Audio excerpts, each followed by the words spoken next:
All right, let's dive in. This time we're headed straight into the world of Nollywood with Ijakumo, the born-again stripper. This 2022 film is going to really make you think about just how far some people will go to hold on to power.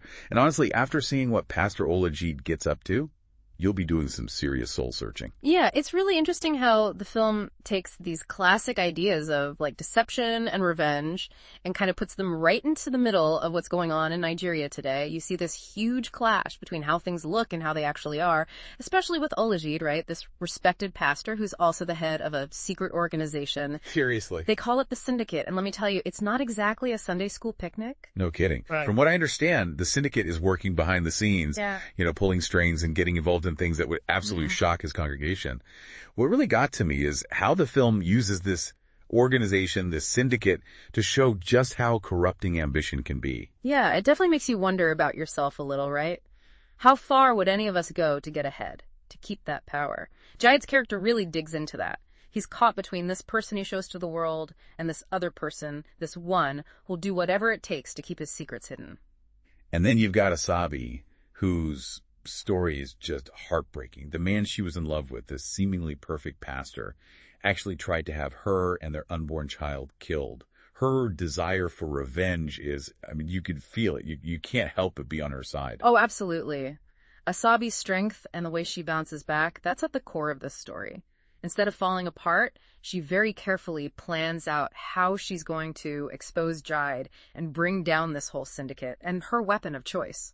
Sharon, who, get this, is a stripper who also sings in Jide's church choir. Oh, wow. Talk about adding fuel to the fire. That whole double life thing, the stripper and the choir, it just shows how much hypocrisy the film is dealing with. It's everywhere. You see it in the characters, in the institutions, heck, even in Lagos itself. You know, you're right. Think about Lagos.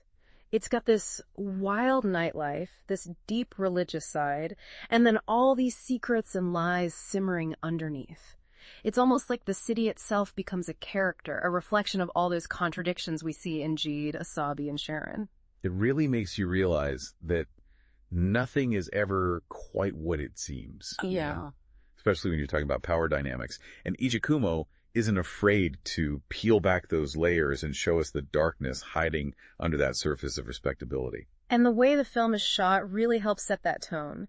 You'll notice those strong contrasts, the light and shadow, especially in the scenes with the syndicate. It's like they're visually showing us how murky the morality is. That visual storytelling, along with the tight editing, it really keeps you on edge. Yeah. And don't even get me started on the sound design. It amps up the suspense, especially in those moments where something's revealed or there's a confrontation. You can practically feel the tension in the air. And then to make things even more intense, they introduce Mary. She's Sharon's identical twin sister. It's a classic case of mistaken identity, but with a twist that throws everything off balance. Exactly. All of a sudden, Jide kidnaps the wrong twin. The stakes go through the roof. This twist forces him to face what he's done in a way he never expected, and it puts Sharon in an incredibly tough spot. This is where Ijakumo really takes off. It goes beyond just being a revenge story and forces you to really wrestle with these questions of justice and forgiveness and whether someone like Jide can even be redeemed. It's not just about Jide, though. Think about what Asabi's going through. Is getting revenge actually satisfying, or will it end up consuming her? The film is smart. It doesn't give you easy answers. It wants you, the viewer, to think through these moral dilemmas along with the characters. And you can't ignore how bold the film is in exploring this hypocrisy, how even religious institutions can be corrupt. It challenges the audience to look past outward appearances and question the motives of people in power, especially those who say they have moral authority. That theme of hypocrisy, of things being hidden, it keeps coming back, don't you think?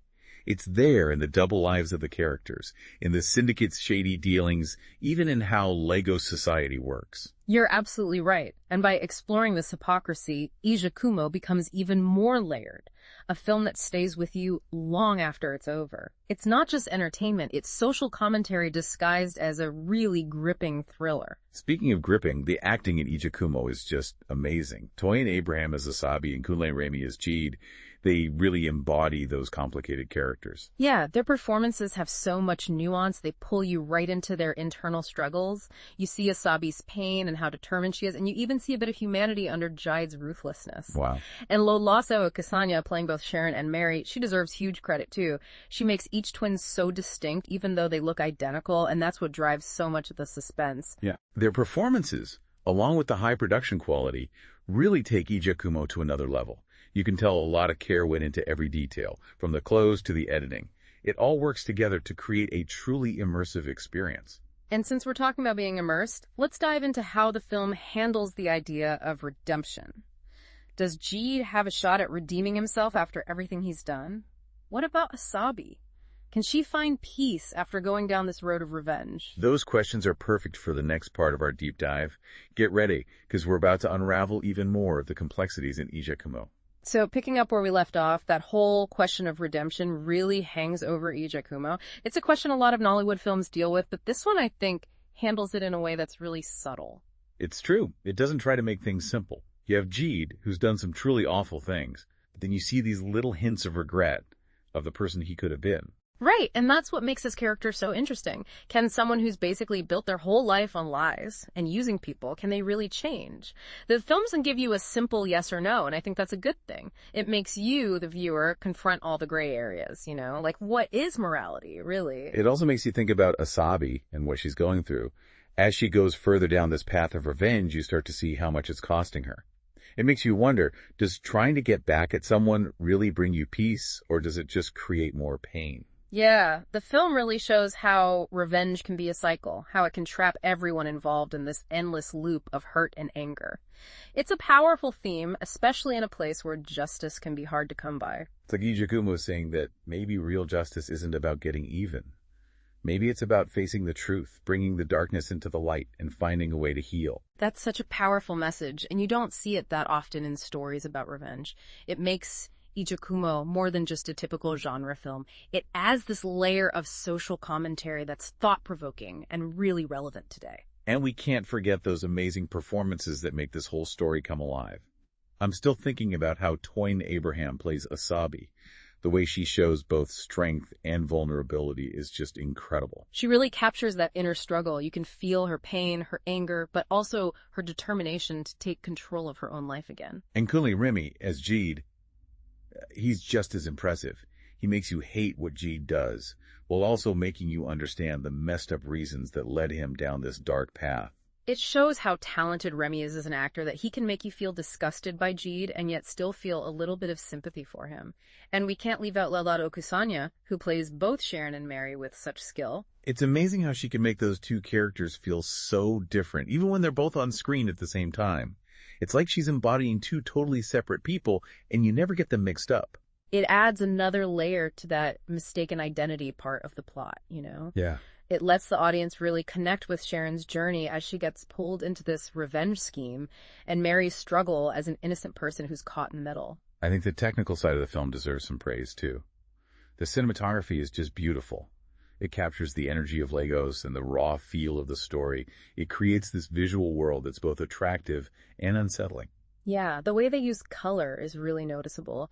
You see those warm witch tones in the scenes with Asabi, while Jide's world is often in shadows and cool blues. It's a subtle way to show their different morals. And the editing keeps things moving, pulling you along without ever feeling rushed. It's like you're right there in Lagos, caught up in all the action. The sound design contributes to that feeling too. From the music of a Lagos nightlife to those quiet moments where people are plotting, every sound is carefully chosen to help tell the story. It all works together to make a truly captivating experience, one that's both entertaining and makes you think. Ijakumo doesn't just tell you a story, it starts a conversation. It makes you think about human nature and the decisions we make when things get tough. It's a film that stays with you, making you question your own ideas about what's right and wrong, about justice and forgiveness. And to me, that's what makes a film truly great. Now let's talk about that ending and how it left us with more questions than answers. Without spoiling anything, what did you think of that last scene? What really stuck with you? I think the ending really showed how committed the film is to exploring moral ambiguity. It doesn't wrap everything up neatly. It leaves the audience to wrestle with the consequences of what the characters have done and the impact of their choices. It's an ending that you can interpret in different ways. It sparks debate and makes you want to examine the film's themes even more. And that's what makes it so powerful, I think. It doesn't tell you what to think. It encourages you to have a deeper conversation. It's kind of wild how Ijakumo takes these classic Nollywood things, the drama, the romance, all the twists and turns, and mixes them with these deeper issues that are going on in society. You're not just watching a movie, you're thinking about what it means to live in Nigeria today. Yeah, for sure. It's not afraid to tackle some tough topics like, hypocrisy in religion, corruption, people abusing their power, all within this story that totally grabs your attention. You get pulled in by the suspense, but then it leaves you thinking about these bigger questions. And it does it in a way that doesn't feel like a lecture, right? It presents these issues through what the characters do, how they choose to act, and it lets the audience make up their own minds. Right. It lets you consider why the characters do what they do and what's happened in their lives to bring them to that point. You might not always agree with the choices they make, but you can see how they got there. It's powerful storytelling. Ijakumo also shows how much talent and creativity there is in Nollywood. The production, like the cinematography and the editing, it's all top-notch. Absolutely. And the actors, that's what really takes it to the next level. Toyin Abraham, Kunle Remi, Lolade Okusanya, they all give such strong and nuanced performances, bringing these complicated characters to life. If you're into thrillers that have a little bit more to them, Ijakumo, the Born-Again Stripper, is a must-see. It's got everything you want in a suspense film, the surprises, the twists, the moments that keep you on the edge of your seat. But it also makes you think about society, about right and wrong, about the choices we make and what they mean. It's definitely a film that sticks with you. It makes you wonder about justice, about whether people can change, about how complicated people really are. So as we finish up our deep dive into Ijakumo, I'm curious, what stood out to you the most? What resonated with you? What questions are you still thinking about? That's a good question. I think what keeps coming back to me is this idea of escaping the consequences of what we do. Can we ever really outrun our past? Or are we forever defined by the choices we've made? It's a tough one, isn't it? And Ijakumo really highlights that there isn't a simple answer. It challenges us to think about how our actions affect other people, how those ripples spread out and touch those around us. If Ijakumo has made you curious about Nollywood, there are so many incredible stories out there waiting to be discovered, stories that will capture your imagination and challenge how you see the world. And if this deep dive has left you wanting more, well, we got plenty more to explore. Until next time, keep those minds working.